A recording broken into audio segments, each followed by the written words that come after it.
শ্রী রামকৃষ্ণ কথামৃত শ্রীযুক্ত সুরেন্দ্রের বাগানে মহোৎসব ষষ্ঠ পরিচ্ছেদ। বিলাতে কাঞ্চনের পূজা জীবনের উদ্দেশ্য কর্ম না ঈশ্বর লাভ। শ্রী রামকৃষ্ণ প্রতাপের প্রতি। তুমি বিলাতে গিয়েছিলে, কি দেখলে সব বলো। প্রতাপ। বিলাতের লোকেরা আপনি যাকে কাঞ্চন বলেন তারই পূজা করে। তবে অবশ্য কেউ কেউ ভালো লোক, অনাসক্ত লোক আছে, কিন্তু সাধারণত আগাগোড়া রজগুণের কাণ্ড। আমেরিকাতেও তাই দেখে এলুম। বিলাত ও কর্মযোগ। কলিযুগে কর্মযোগ না ভক্তিযোগ। শ্রী রামকৃষ্ণ প্রতাপকে। বিষয়কর্মে আসক্তি শুধু যে বিলাতে আছে এমন নয়, সব জায়গায় আছে। তবে কি জানো, কর্মকাণ্ড হচ্ছে আদিকাণ্ড। সত্যগুণ, ভক্তি, বিবেক, বৈরাগ্য, দয়া এইসব না হলে ঈশ্বরকে পাওয়া যায় না। রজগুণে কাজের আড়ম্বর হয়, তাই রজগুণ থেকে তমগুণ এসে পড়ে। বেশি কাজ জড়ালেই ঈশ্বরকে ভুলিয়ে দেয়, আর কামিনী কাঞ্চনে আসক্তি বাড়ে। তবে কর্ম একেবারে ত্যাগ করবার জো নাই। তোমার প্রকৃতিতে তোমায় কর্ম করাবে, তা তুমি ইচ্ছা করো আর নাই করো। তাই বলেছে অনাসক্ত হয়ে কর্ম করো। অনাসক্ত হয়ে কর্ম করা কিনা কর্মের ফল আকাঙ্ক্ষা করবে না। যেমন পূজা জপ তপ করছো, কিন্তু লোকমান্য হবার কিংবা পুণ্য করবার জন্য নয়। এরূপ অনাসক্ত হয়ে কর্ম করার নাম কর্মযোগ। ভারী কঠিন। একে কলিযুগ, সহজেই আসক্তি এসে যায়। মনে করছি অনাসক্ত হয়ে কাজ করছি, কিন্তু কোন দিক দিয়ে আসক্তি এসে যায় জানতে দেয় না। হয়তো পূজা মহোৎসব করলুম, কি অনেক গরিব কাঙালদের সেবা করলুম, মনে করলুম যে অনাসক্ত হয়ে করছি, কিন্তু কোন দিক দিয়ে লোকমান্য হবার ইচ্ছা হয়েছে জানতে দেয় না। তবে একেবারে অনাসক্ত হওয়া সম্ভব কেবল তার, যার ঈশ্বর দর্শন হয়েছে। একজন ভক্ত। যারা ঈশ্বরকে লাভ করেন নাই তাদের উপায় কি? তারা কি বিষয়কর্ম সব ছেড়ে দেবেন? শ্রী রামকৃষ্ণ। কলিতে ভক্তিযোগ, নারদীয় ভক্তি, ঈশ্বরের নাম গুণগান ও ব্যাকুল হয়ে প্রার্থনা করা। হে ঈশ্বর, আমায় জ্ঞান দাও, ভক্তি দাও, আমায় দেখা দাও। কর্মযোগ বড় কঠিন, তাই প্রার্থনা করতে হয়। হে ঈশ্বর, আমার কর্ম কমিয়ে দাও, আর যেটুকু কর্ম রেখেছ সেটুকু যেন তোমার কৃপায় অনাসক্ত হয়ে করতে পারি, আর যেন বেশি কর্ম জড়াতে না ইচ্ছা হয়। কর্ম ছাড়বার জো নাই। আমি চিন্তা করছি, আমি ধ্যান করছি, এও কর্ম। ভক্তি লাভ করলে বিষয়কর্ম আপনা আপনি কমে যায়, আর ভালো লাগে না। ওলা মিছরির পানা পেলে চিটে গুড়ের পানা কে খেতে চায়? একজন ভক্ত। বিলেতের লোকেরা কেবল কর্ম করো কর্ম করো করে। কর্ম তবে জীবনের উদ্দেশ্য নয়। শ্রী রামকৃষ্ণ। জীবনের উদ্দেশ্য ঈশ্বর লাভ। কর্ম তো আদিকাণ্ড, জীবনের উদ্দেশ্য হতে পারে না। তবে নিষ্কাম কর্ম একটি উপায়, উদ্দেশ্য নয়। শম্ভু বললে, এখন এই আশীর্বাদ করুন যে যা টাকা আছে সেগুলি সদ্ব্যয়ে যায়। হাসপাতাল, ডিসপেন্সারি করা, রাস্তাঘাট করা, কুয়ো করা, এই সবে।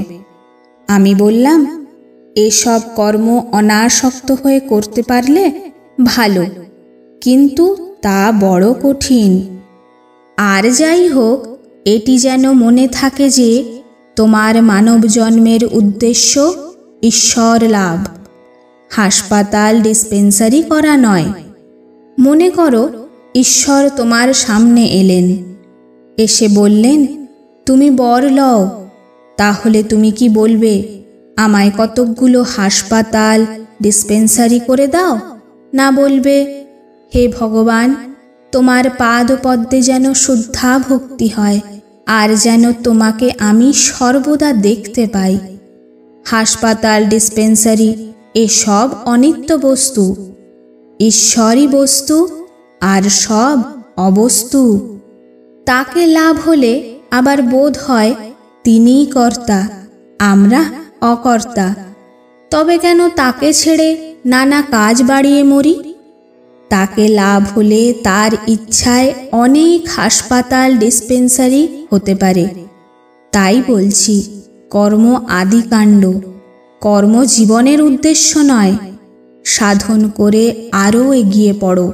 সাধন করতে করতে আরও এগিয়ে পড়লে শেষে জানতে পারবে যে ঈশ্বরই বস্তু আর সব অবস্তু। ঈশ্বর লাভই জীবনের উদ্দেশ্য। একজন কাঠুরে বনে কাঠ কাটতে গিয়েছিল। হঠাৎ এক ব্রহ্মচারীর সঙ্গে দেখা হলো। ব্রহ্মচারী বললেন, ওহে, এগিয়ে পড়ো। কাঠুরে বাড়ি ফিরে এসে ভাবতে লাগল, ব্রহ্মচারী এগিয়ে যেতে বললেন কেন? এই রকমে কিছুদিন যায়। একদিন সে বসে আছে, এমন সময় এই ব্রহ্মচারীর কথাগুলি মনে পড়ল। তখন সে মনে মনে বললে, আজ আমি আরও এগিয়ে যাব। বনে গিয়ে আরও এগিয়ে দেখে যে অসংখ্য চন্দনের গাছ। তখন আনন্দে গাড়ি গাড়ি চন্দনের কাঠ নিয়ে এলো, আর বাজারে বেচে খুব বড় মানুষ হয়ে গেল। এই রকমে কিছুদিন যায়। আর একদিন মনে পড়ল, ব্রহ্মচারী বলেছেন এগিয়ে পড়ো। তখন আবার বনে গিয়ে এগিয়ে দেখে নদীর ধারে রূপোর খনি। এ কথা সে স্বপ্নেও ভাবে নাই। তখন খনি থেকে কেবল রূপো নিয়ে গিয়ে বিক্রি করতে লাগলো। এত টাকা হলো যে আন্ডিল হয়ে গেল। আবার কিছুদিন যায়। একদিন বসে ভাবছে, ব্রহ্মচারী তো আমাকে রূপোর খনি পর্যন্ত যেতে বলেন নাই, তিনি যে এগিয়ে যেতে বলেছেন। এবার নদীর পাড়ে গিয়ে দেখে সোনার খনি। তখন সে ভাবলে, ওহো, তাই ব্রহ্মচারী বলেছিলেন এগিয়ে পড়ো। আবার কিছুদিন পরে এগিয়ে দেখে হিরে মানিক রাশিকৃত পড়ে আছে। তখন তার কুবেরের মতো ঐশ্বর্য হলো। তাই বলছি যে যা কিছু করো না কেন, এগিয়ে গেলে আরও ভালো জিনিস পাবে। একটু জপ করে উদ্দীপন হয়েছে বলে মনে করো না যা হবার তা হয়ে গেছে। কর্ম কিন্তু জীবনের উদ্দেশ্য নয়। আরও এগোও। কর্ম নিষ্কাম করতে পারবে, তবে নিষ্কাম কর্ম বড় কঠিন।